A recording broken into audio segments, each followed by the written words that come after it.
Hello, everyone. My face looks a little oily. I've been having some black coffee here.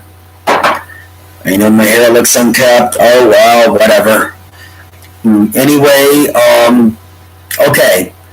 So it was, well, first of all, buongiorno, bonjour, hola, hello, and I forgot to say how to say hi in my Roman Latin sublanguage of German. Okay, so here we are. It was the 17th of June, 2017. I was in the Cutting Room live music venue in Manhattan, New York City, New York. I was the first to arrive at 3:15 p.m. out front of the Cutting Room, under the cabana or awning, in what was a wet, rainy, damp day. And it was raining. And I could hear the co-founding drummer of CRISS, the CATMAN Peter CRISS, doing sound check with his backup band, Sister's Doll, and Alex Salzman, who was a Facebook friend of mine, who is the recording studio producer of multiple Ace Frehley, the Spaceman of KISS albums of the last several years. So I'll never forget when I could hear Peter's most rare and distinguished singing voice coming out of the Cutting Room while doing sound check. And lo and behold, they were doing a sound check of the classic song Can't Stop the Rain off of the KISS Peter CRISS Platinum solo album of 1978 while it was raining and I was standing under the awning.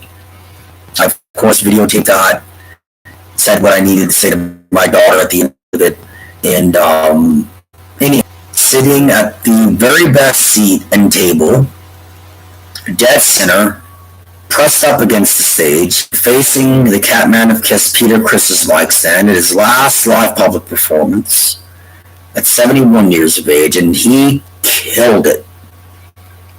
He was great on drums, and he was great on lead vocals, period. So there were multiple legends there, and icons, of course. Friends of the Catman of KISS. So I remember getting up from the table to go to the bathroom, and there was this gentleman who looked at me, and he gave me an absolute look of acknowledgement, recognition, and respect.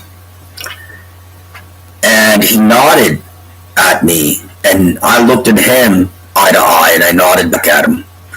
And that was from Carmine Appice, who was the very last drummer to sit behind John Lennon during John Lennon's last live public performance in 1975 in Manhattan, New York City, New York. Carmine was also a member of Vanilla Fudge, who in the late 60s had Led Zeppelin opening up for them before Led Zeppelin just nuclear mushroom clouded and dominated and took over the planet and the country and broke all the box office records, and the rest is history. But he also played guitar for, drums for, he was also Rod Stewart's drummer. And he co-wrote the classic song, Do You Think I'm Sexy, with Rod Stewart. Do you think I'm sexy? Do, do, do, do, do, do, do. Do, do, do, do, do.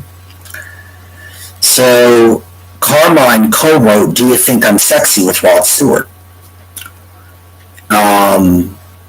He also played drums on the platinum certified KISS Paul Stanley solo album of 1978. And I believe he also laid drums down for Ozzy Osbourne of Black Sabbath and of Ozzy Osbourne. So, and again, he was the last drummer to sit behind John Lennon during John Lennon's last live public performance in Manhattan in 1975.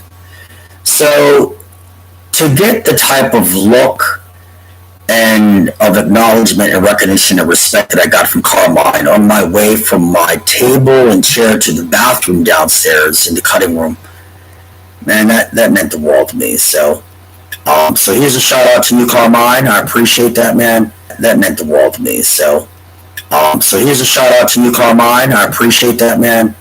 I remember. And okay, that's this video log. All right.